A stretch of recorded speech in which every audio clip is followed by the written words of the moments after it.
नमस्कार। मेरा नाम अभिजीत पादा है। मैं ज़िला किश्तवाड़ का रहने वाला हूँ।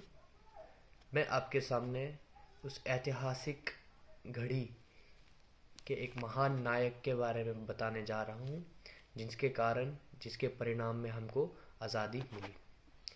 मोहनदास करमचंद गांधी, जिनको महात्मा गांधी के नाम से जाना जाता है एवं बापू के नाम से भी जाना जाता है, जिसका अर्थ है फादर ऑफ नेशन।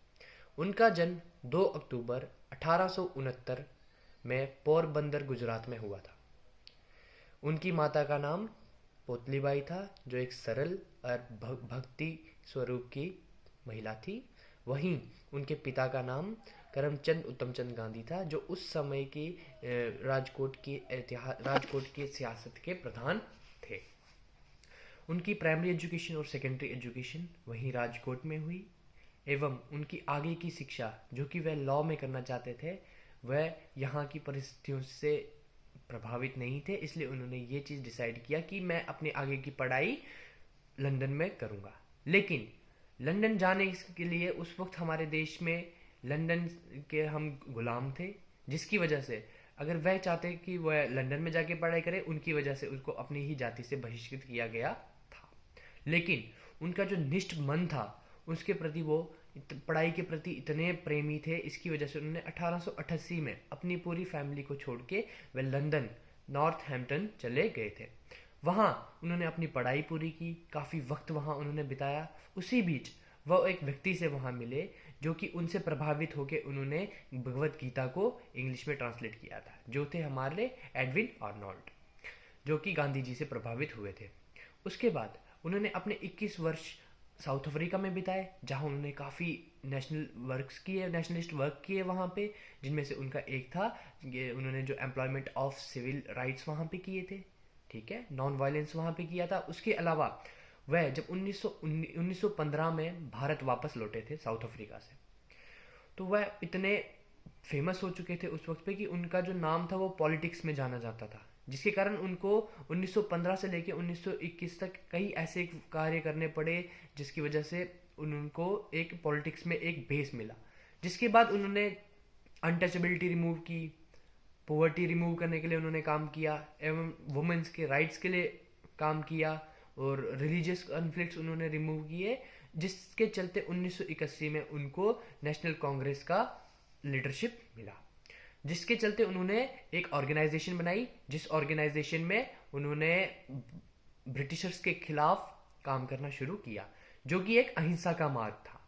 अहिंसा के मार्ग के चलते उन्होंने ब्रिटिशर्स से लड़ाई झगड़े की जगह पे बातचीत करके काम करना चाहा, उनके चीज़ों को रिमूव करना चाहा और उनकी चीज़ों के खिलाफ काम करना चाहा, जो कि एक बिल्कुल शांति पीस भाव से था।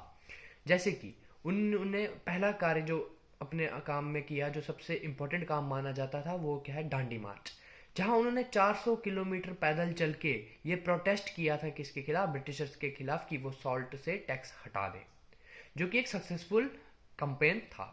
उसके बाद 1942 में क्विट इंडिया मूवमेंट चलाया उन्होंने।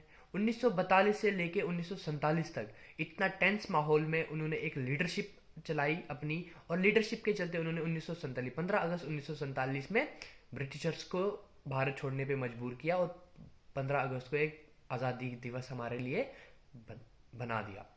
वहीं 1947 के बाद 1948 में जो सबसे टेंस्ड माहौल था, क्योंकि हमारे देश में विभाजन हो रहा था हिंदू और मुस्लिम्स के बीच में, जिसमें उन्होंने एक सबसे इम्पोर्टेंट भूमिका निभाई।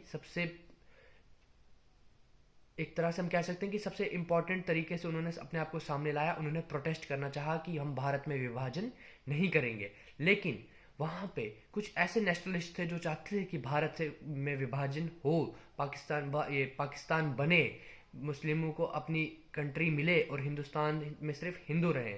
तो इस दौरान जो नेशनलिस्ट पर्सन्स थे, उन्होंने काफ़ी बार जो है गांधी जी पे हमला किया, जैसे कि उनको 10 कम से कम 20 बम जो है उनके ऊपर गिराए गए थे, उन पे 20 बमों से हमला किया था, जिसके तहत वो जेल चले गए थे। खुद प्रोटेस्ट में जेल में उनको बंद कर दिया गया था। जेल में जब उनको बंद किया गया, तो वहां से निकलने के बाद जब वो एक सभा में जा रहे थे, उस मंच के पास ही उनको नथुराम गॉडसे के द्वारा 3 गोलियां छाती पे मारी गई, जिसके चलते उनकी वहां पे मृत्यु हो गई और उनके आखिरी शब्द थे हे राम हे राम।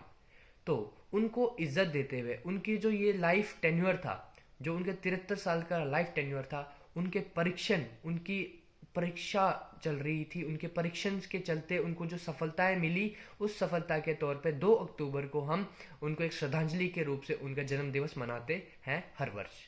धन्यवाद।